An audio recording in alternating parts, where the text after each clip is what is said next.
ndagusuje ukomeje gukurikirana Kodaraba TV, amahoro y'Imana abane namwe. Ni kenshi cyane mu buzima bwacu bwa buri munsi usuhuza umuntu akakuka inabi, bamuvugisha ukabona ntiyishimye cyangwa se ukabonamo gusinzira mu kazi ndetse n'ibindi byose bigiye bitandukanye bikamugendekera nabi, bityo agahera akavuga ko umunsi wamugendekeye nabi. Gusa akenshi na kenshi tubigiramo uruhare nubwo hari ibiza bitewe n'ubuzima bwacu muri rusange, gusa ibyo twikurura ugasanga tubigizemo maze umunsi wacu ukagenda nabi nk'uko tutari twabipanze. Ni amakosa menshi cyane akorwa n'abantu bagiye batandukanye mu gitondo ukibyuka, nyamara burya umwana apfira mu iterura kuko iyo ubyutse nabi ugakora ibintu bidakwiriye mu gitondo, uwo munsi wawe ntabwo uri bugende neza, dore ko Abanyarwanda bavuga ko akatabonekeye mu isiza katabonekera mu isakara. Ibi ni bigiye bitandukanye abahanga bagiye bakora ubushakashatsi bakemeza neza ko bishobora kuba byakwangiza ubuzima cyangwa se bikangiza umunsi wawe bitewe n'uko wabyitwayemo mu gitondo ukibyuka. Iyi ni Kodaraba TV, ndagusabye bana nanjye maze nkugezeho ibintu bitandatu ushobora kuba wakwirinda mu gitondo ukibyuka, nuko umunsi wawe ukirirwana akanyamuneza. Abakubona bose bakabona badashidikanya ko umeze neza, ndetse nawe ukumva ko umeze neza mu buzima bwawe, bikazanagufasha ko mu minsi izaza, dore ko burya ngo ibyishimo ari isoko yo kuramba. Nguhaye ikaze kuri Kodaraba TV, njye ukomeje gukurikirana Ndashema Yves.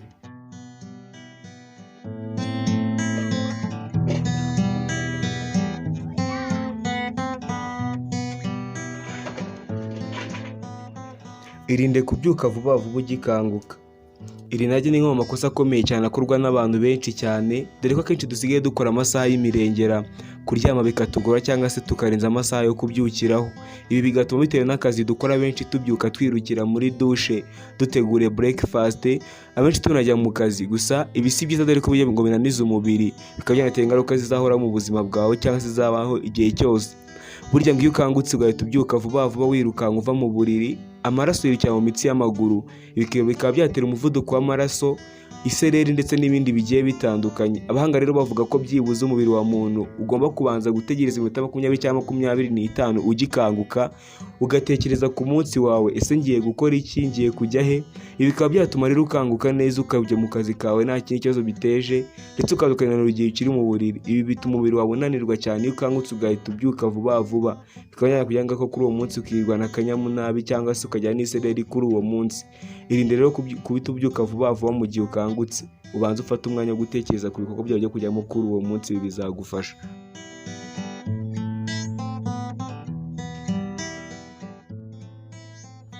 Kimwe mu bindi bintu ugomba kwirinda ukibyuka, irinde kubyukira ku byuma by'ikoranabuhanga ugikanguka mu gitondo, kuko ibi biraniza umubiri cyane.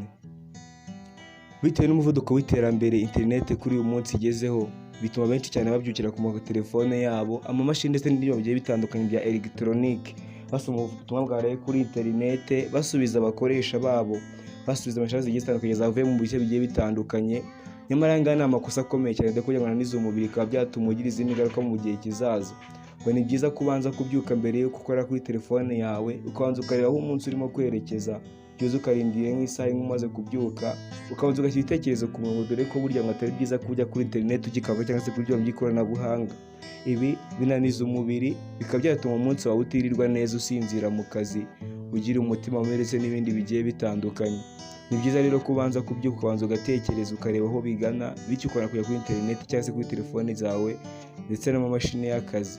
Ibi byirinde, bizagufasha kugira ubuzima bwiza ndetse n'uwo munsi wawe wirirwa uko wifuza.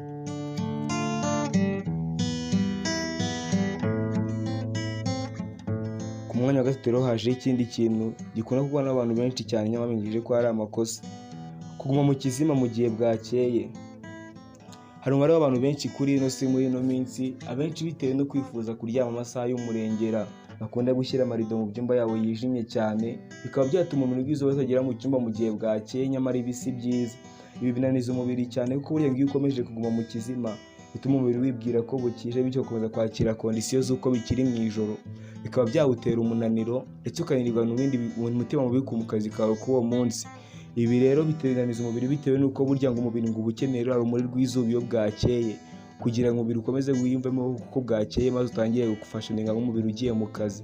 Byakubera byiza rero ugiye ushyira amarido agaragara cyangwa se ukanasigaza akanya k'urumuri mu cyumba cyawe. Ibi byatuma umunsi wawe ugenda neza. Igihe cyose ukijyamo mu cyumba kijimye cyane, umunsi wawe uzirirwa nabi kandi nta kuzakugendekera uko ubyifuza.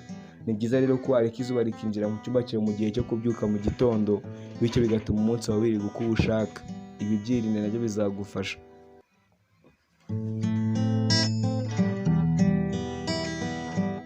Ku mwanya wa kane hari ugukangwa n'inzogera cyangwa se réveil, alarm mu ndimi z'icyongereza. Ibi ni ibintu biri henshi cyane kuri iyi si bitewe n'akazi dukora. Abenshi bakaryama amasaha y'umurengera, bakifuza ko babyuka kare cyangwa se bakifuza ko baza gukora ikintu runaka mu gihe runaka. Alarm rero, aya ni inzogera cyangwa se indirimbo ziba ziri mu matelefone yacu cyangwa se ku bindi bikoresho biba byadukangura mu gihe cyo kubyuka kigeze, bikoresheje gusona cyangwa se ibindi bintu bigiye bitandukanye. Abahanga rero bavuga ko ibi ngibi atari byiza, burya waba ukwiye kumenyereza umubiri wawe kwikangura buri gihe ubyukiraho umunsi ku wundi, dore ko burya ngo iyo umenyereje umubiri isaha ubyukiraho nayo igera ngo akabamenyera. Si byiza rero ko wabyutswa n'ibindi bikoresho bigiye bitandukanye cyangwa se inzogera cyangwa se andi ma alarm mu gihe ugiye kujya mu kazi. Imenyereza umubiri wawe, ujye ukangurwa nawe ubwawe, wirinde ko ushira ibikoresho dore ko byakwangiriza umubiri wawe. Burya alarm iyo zisonye benshi murabizi, ushidukira hejuru cyangwa se ukagira n'ibindi bintu bigiye bitandukanye, harimo nko kuba wahita ugira ubwoba. Ibi rero bigatuma umubiri wawe ushobora kuba amaraso yakwihuta cyane, bikaza gutuma umunsi utakugendekera neza. Ni byiza rero ko wamenyereza kwikangura mu gihe ubyutse, bikazagufasha no mu gihe kizaza, bigatuma ubuzima bwawe bukomeza kugenda neza.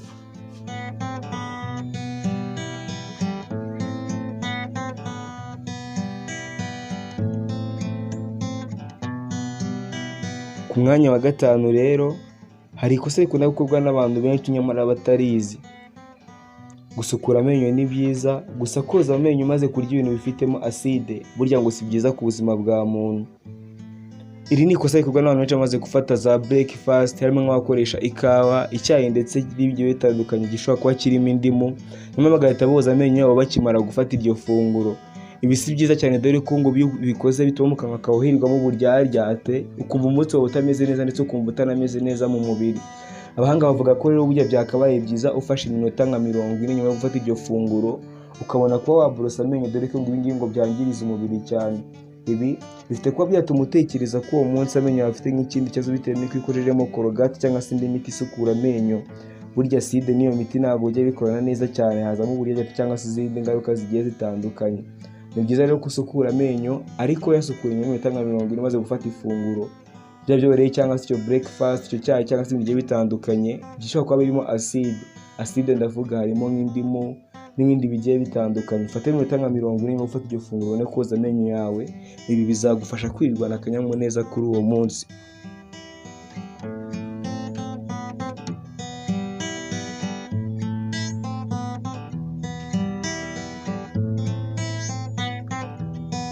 Ku mwanya wa nyuma rero turasanga ibintu bidakunze gukorwa n'abantu benshi nyamara ari ingenzi cyane: kudakora siporo ngororamubiri. Abantu bavuze siporo diregiti uhita wumva kwirukanka imisozi, ukumva guterura ibintu biremereye cyane, nyamara ibi siko biri. Dore ko burya ngo siporo arimo siporo nyinshi cyane ufite gukora wibereye wawe mu rugo utanagiye no hanze y'urugo, bikaba byagufasha kugira ubuzima bwiza. Nk'izi siporo nko gusimbuka umugozi, gukora pompage abdominal n'izindi zigiye zitandukanye, harimo gusimbuka, kuzenguruka mu cyumba cyawe cy'uruganiriro cyangwa se ahandi wabiteganyirije. Ibi bikaba byagufasha kwirirwa neza. Akenshi na kenshi ibi rero ngo bituma umuntu atabasha kuba yakwiyongera ibiro uko yishakiye. Reka burya ngo siporo ya mu gitondo muri siporo zifite kuba zagira akamaro kuruta siporo zose wakora ku munsi. Biba byiza rero iyo ubyutse ukiva mu buriri ugakora siporo igihe kitari kinini, hagati ya 30 cyangwa 45 kugeza ku isaha imwe.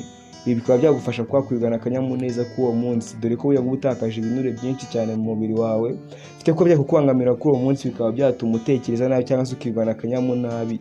Handi umuntu akubaza umeze ute ukamusubiza nabi bitewe n'uko umutima bitarimo kugenda neza. Ni byiza rero gukora siporo mu gitondo ukibyuka, bityo bikagufasha kuba wagira umunsi mwiza ndetse bikanagufasha kuba wakwirwana n'abandi muri situation nziza idateye ubute ndetse itanamara kukuboha. Ibintu byinshi bigiye bitandukanye ushobora gukora ku munsi ku wundi bikaba byagufasha kugira akanyamuneza. Ubikoze neza byatuma wirirwa neza ndetse n'abantu bose bakabona ko wishimye. Bikurikize maze uje kugira ubuzima bwiza. Iyi ni Kodaraba TV, ndabasaba mukomeze kubana natwe mukande subscribe, mujye dukora umunsi ku wundi. Ndabakunda cyane. Ciao ciao.